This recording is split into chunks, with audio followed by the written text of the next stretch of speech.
Sénat, liberté d'expression, mission accomplie. Vous êtes satisfait du débat aujourd'hui que vous avez quand même pu avoir arraché de Librex et de l'ULB? On est satisfait qu'il ait eu lieu, effectivement, et je suis bien content qu'effectivement le vice-recteur soit revenu sur l'annulation d'avril dernier. Je suis satisfait qu'il ait eu lieu, je suis satisfait que les projections puissent se faire sans trouble ou désordre particulier.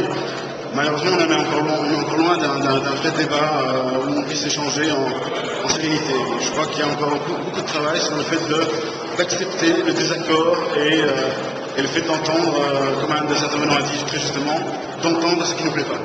Je crois que malheureusement, de ce point de vue-là, la soirée est gâchée. Est-ce qu'il y a quelque chose qui vous a choqué pendant ce débat ou quelque chose qui vous a particulièrement déplu? Oui, tout à fait.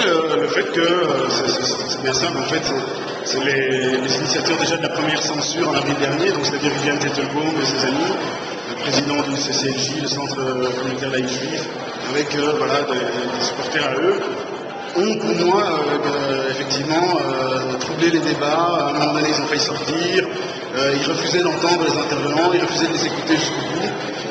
Ils ont une hyper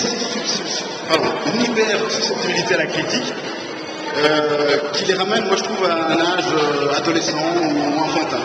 À un moment donné, il faut savoir échanger la contradiction dans le respect, sans l'insulte, sans les cris, sans l'hystérie. En fait, ce sont des hystériques, malheureusement.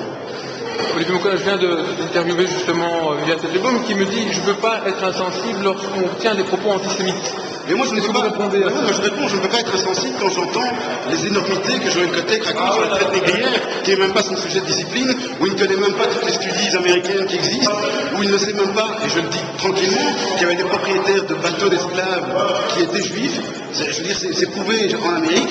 Je veux dire, il y a plein de studies américains et de recherches là-dessus, nord-américaines, parce qu'en Amérique du Nord, on est quand même beaucoup plus loin en ce qui concerne ce sujet-là.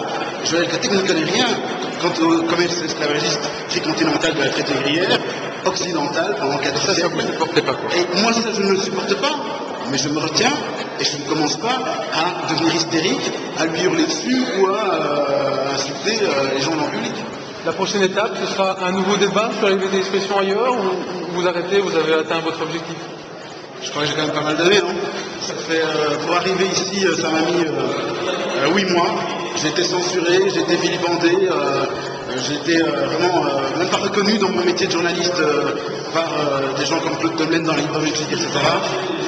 Bon, je vais sans doute prendre l'air, prendre quelques vacances, certainement changer de sujet, même si on y revient toujours d'une manière ou d'une autre, et que la liberté d'expression en tant que journaliste, je la défendrai toujours.